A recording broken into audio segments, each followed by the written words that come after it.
सभी को मेरी तरफ से हाथ जोड़ के राम राम। आज साथियों यहाँ पे 13 तारीख से यहाँ धरना चला हुआ है। 9 से तो चला ही हुआ था, और लेकिन 13 की जो मीटिंग हुई थी उसके बाद में जो है ये ड्यूटियाँ लगाई गई थी। तो जो 10 जो है अपनी यूनियंस और एक जो है दिन जो लगाया था अपना जो है खापों के लिए। तो आज इसमें हमारा जो भारतीय किसान यूनियन मांगेराम मलिक जी का जो यूनियन है उसके लिए आज का दिन जो है नियुक्त किया गया था। आज का धरने का संचालन जो है हमारे बीकेएम जो है इसका जो है रखा गया है। और रही बात जो है अभी ये तो सभी वक्ताओं ने बताया है कि भाई हमारा अहम मुद्दा क्या है, तो इसी मुद्दे पे बात करते हुए हम जो इसको आगे बढ़ाएंगे। और रही बात जो है कि भाई यहाँ पे जितने भी आज तक जो है अपने भारतवर्ष में जितने भी धरने चले हैं, जितने भी प्रदर्शन हुए हैं, सभी जो है बीजेपी और जेजेपी के खिलाफ जो है क्यों हुए हैं? क्योंकि इनकी नीतियां जो है वो नीतियां जो है हमारे किसान और मजदूर के पक्ष में नहीं है, उनके जो है के मारने की जो है साजिश में ये नीतियां लेके आते हैं। और उस विरोध में हम जो है धरना प्रदर्शन करते रहते हैं हर जगह। और यही कारण है कि भाई जो एक पहले अपने बुजुर्ग आदमी बोलते थे कि भाई माँ पे घी और पिता पे घोड़ा, घना नहीं तो थोड़ा थोड़ा। तो ये जो खानदान है, जो देवीलाल जी का खानदान है, वो शुरू दिन से इसी कड़ी में चला हुआ है। सभी बोलते हैं कि भाई किसान का मसीहा था देवीलाल। किसान का मसीहा बिल्कुल भी नहीं था। उसने जो भी काम किए थे वो आप लोगों की वजह से, आप लोगों के जो है संघर्ष से ये जो भारतीय किसान यूनियन क्यों इसकी स्थापना की थी चौधरी मांगेराम मलिक ने, क्योंकि कोई भी उस टाइम तक आपके किसान का कोई भी संगठन नहीं था, कोई यूनियन नहीं थी। और उस जमाने में चौधरी देवीलाल ने जो है INLD जो खड़ा किया था, और चौधरी मांगेराम मलिक ने जो है भारतीय किसान यूनियन की स्थापना की थी। उन्होंने ये समझा था कि भाई जो है ये कोई भी किसान मजदूर की जो लड़ाई लड़ने के लिए राजनेता कोई कितना भी बड़ा होगा वो इनका भला नहीं कर सकता है। हालांकि चौधरी मांगेराम मलिक और जो है चौधरी देवीलाल ये एक ही बाड़े के जो है बाछरू थे। ये जो है अपने डॉक्टर राम मनोहर लोहिया के शिष्य होते थे। और सही ये अपने इनकी पार्टी होती थी सोशलिस्ट पार्टी। ये सोशलिस्ट पार्टी के जो है वर्कर होते थे। कोई जिला अध्यक्ष होता था, कोई ब्लॉक अध्यक्ष होता था।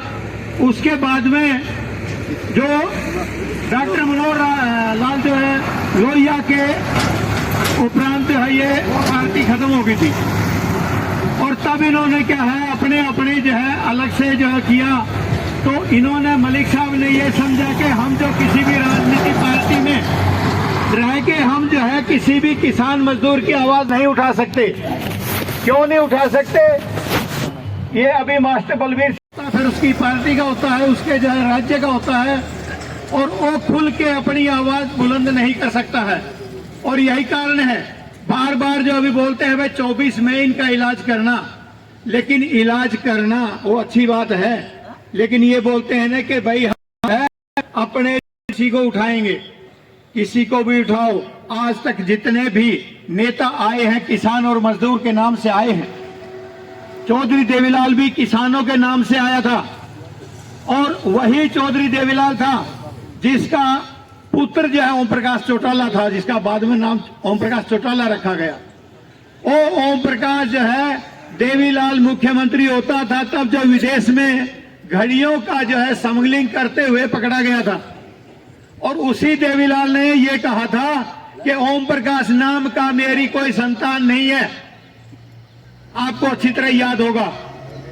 और वही ओम प्रकाश जब उसके आने के बाद में और उसके सुंडी दौड़े जो है टक्कर लाई, देवीलाल को जो है दीवार के और जो है उसके सिर के बीच में आ गया। तब उसने मानना पड़ा कि भाई वाकई में ओम प्रकाश मेरा बेटा है, नहीं तो इसका राजनीति से कोई लागा देगा नहीं था। और इसको जो आप लोगों ने फिर एक्सेप्ट किया, इसको जो है बहुमत से भी जिताया, सब कुछ किया।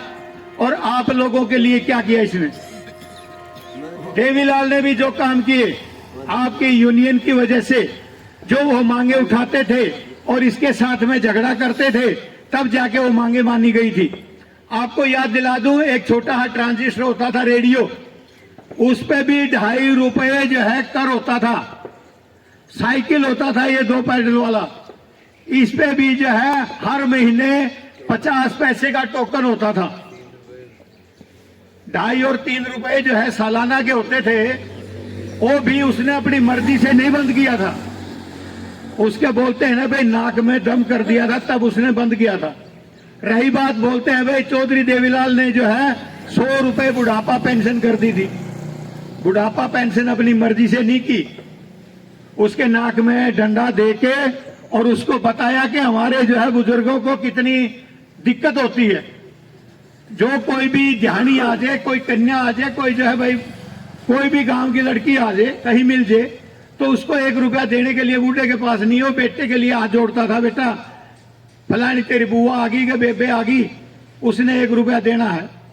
और बेटा मिले ना मिले, उस टाइम खेत में जा रहा हो या कहीं जा रहा हो, तो इसलिए इन्होंने जो है लड़ाई लड़ी थी। और देवीलाल से जो है ये 100 रुपया पेंशन या भत्ता के नाम से ये जो है लागू करवाया गया था, ताकि बूढ़ा किसी के जो है भाई लाचार ना हो, बेबस ना हो। अच्छा, दूसरी बात, ये जो अभी दुष्ट जो है पीछे किया था, आप लोगों ने यही समझा था कि भाई देवीलाल की जो है इसमें छवि दिखती है, लेकिन इसने छवि दिखा दी। देवीलाल से ऊपर को तो गया जो ओम प्रकाश चौटाला, ओम प्रकाश चौटाला से ऊपर गया अजय चौटाला, जो कि ये बोलता है, आपको जो याद होगा अच्छी तरह, जब आंदोलन में क्या बोलता था कि एक बीमारी आ गई थी, किसान आंदोलन। जो आदमी ऐसे ऐसे बयान देता है और उसको आप लोग बोलते हो कि भाई ये हमारा नेता है, ये नेता कहां से आएंगे? और ये दुष्ट ने तो जो बिल्कुल दुष्टताई पार कर दी। हर जगह कहीं भी है, इसको लठों से डंडों से इसका बहुत पीछा किया, भागता रहा, लेकिन इसके कोई भी कान पे जू नहीं रहेंगी आज तक। कारण क्या है? क्योंकि बेशरम आदमी है। बेशरम जो है कोई खानदानी होता है, कोई अकेला होता है, ये तो खानदानी बेशरम है। इनके साथ में कितना भी लड़ते रहो, कितना भी करते रहो, लेकिन आप एकजुट होकर लड़ोगे तभी कामयाबी मिलेगी। और रही बात, अभी पीछे बात चल रही थी भाई एसकेएम जो है, कोई भी है, आज के दिन एसकेएम कितने बने हुए हैं ये मैं आपको याद दिला दूं। अगर कम से कम 3-4 जो है एसकेएम बने हुए हैं। कोई पॉलिटिक्स एसकेएम है, कोई नॉन पॉलिटिक्स है, लेकिन बिना पॉलिटिक्स है कौन सा, वो मेरी समझ में नहीं आ रहा। सभी बोलते हैं कि भाई ये पॉलिटिक्स कर रहा, वो बोलता है ये पॉलिटिक्स कर रहा, लेकिन पॉलिटिक्स कर कौन नहीं रहा है, और मेरी ये समझ में नहीं आई आज तक। हम जो है सिर्फ और सिर्फ हमारी यूनियन उसका समर्थन करती है जो किसानी मुद्दे पे, जो मजदूर के मुद्दे पे, जो आवाज बुलंद करता है, जो लड़ता है। हम किसी एसकेएम के गुलाम नहीं है, हम किसी का वो नहीं है, ना पक्षधर है ना विपक्ष में है। जो भी किसान मजदूर की आवाज उठाएगा, चाहे वो एसकेएम कोई भी होगा, हम उसके पक्ष में होंगे, उसकी लड़ाई में साथ देंगे। अन्यथा हम जो कोई ऐसे नहीं होगा कि भाई फलाने एसकेएम में है, उसमें एसकेएम में है। तो ये बड़ी मोटी समस्याएं हैं। रही बात, अभी बार बार बोलते हो कि भाई 24 में इनका इलाज करना, इलाज किस ढंग से करोगे वो बताइएगा थोड़ा। हाँ, कि आज तक जो भी आए हैं सब जो है किसान मजदूर की आवाज लेके, उनका नाम लेके ही आंदोलन में, उसमें इलेक्शन में आए और आप लोगों ने बढ़ाया। लेकिन आपके हित में किसी ने आज तक काम नहीं किया है। ये जो संविधान है आपका देश का, उस संविधान में कोई भी ऐसा प्रावधान नहीं है कि आपकी आवाज कोई उठा सके या उसके ऊपर कोई अमल कर सके। सिर्फ और सिर्फ वही कर सकते हैं जो वहां पर पार्टी सत्तासीन है या जो गठबंधन की सरकार है। अगर वो एक मत होके उसको जो है संविधान को थोड़ा बहुत चेंज कर सकते हैं तो हो सकता है, अन्यथा उसी संविधान पर चलते रहे तो आपको कभी भी जीने लायक जो है कुछ भी नहीं देंगे। अगर जो है आपको अभी जो मास्टर जी बोल रहे थे पहले कि भाई एमएसपी मिलनी चाहिए और जो है भाई क्या बोलते थे C2+50% जो है उस आधार पे मिलनी चाहिए, उस आधार पे आपको देंगे तो आप कभी किसी के गुलाम नहीं रह सकते। आप कभी भी आप क्या कमजोर नहीं हो सकते, गरीबी नहीं रह सकती हमारे पास। क्यों नहीं रह सकती कि हमारा जो है पूरा भाव हमें मिल जाएगा तो हम जो है गरीब क्यों रहेंगे। चौधरी मांगेराम मलिक एक ही आवाज उठाते थे कि सरकार से हमने जो है कर्जा माफी नहीं चाहिए, हम कर्जा माफ करवाने के लिए नहीं, हमें कर्जा मुक्ति चाहिए। अगर सरकार को कोई डाउट है तो सरकार अपने जो है भाई खाते लेके आए और हमसे हिसाब लगाए। हम जो है किसान के कर्ज मांगते हैं, किसान सरकार जो हमारी कर्जवान है ना कि किसान कर्जवान है। तो इसलिए जो है कोई भी बात ठीक है भाई, जो अगर सरकार को कुछ करना है तो किसान को कर्ज मुक्त करो, उसके बाद में इसको जो है C2+50% जो है ये फार्मूला से जो है इसको एमएसपी दो, तो किसान कभी भी मरेगा नहीं, कभी आत्महत्या नहीं करेगा, कभी वो मजबूर नहीं होगा और उसको जो है सारी सुविधाएं मिलेंगी। लेकिन ये क्यों नहीं देते आपको? कारण ये आ जाता है कि ये आपको देना क्यों नहीं चाहते, देते क्यों नहीं है। अगर किसान मजदूर समृद्ध हो गया तो इनकी कोई सुनेगा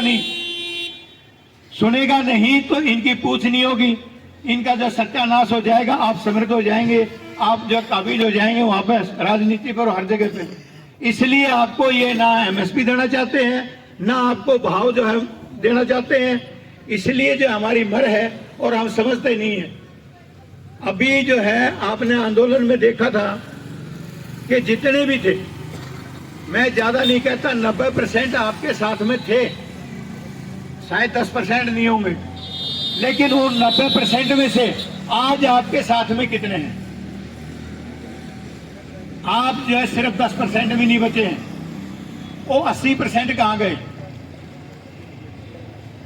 एक सोचने का विषय है, ठंडे मन से ठंडे दिमाग से सोच के देखो वो 80% लोग कहां गए जो आंदोलन में डंडे लेके भाग रहे थे सबसे पहले। आज वो कहां है? आज वो वहीं उन्हीं जो है दफ्तरों में है, वो वहीं चमचागिरी मार रहे हैं। तो क्यों मार रहे हो? किसी को जो है भाई टिकट चाहिए, किसी को जो है पार्षद चाहिए, किसी को कुछ चाहिए। जब तक ये अपने भाव नहीं निकालोगे, ये त्याग नहीं करोगे, तब तक जो है कामयाबी नहीं होगी। हमारे अंदर हमारे जयचंद हमारे साथ में ही हैं, हमारे साथ में ही बैठे हैं। जब तक इनसे पीछा नहीं छुड़ाओगे, इनको नहीं समझोगे। चौधरी छोटूराम जी एक ही बात कह के गए थे कि हे बोले किसान, तू एक तो बोलना सीख ले और एक दुश्मन को पहचान ले।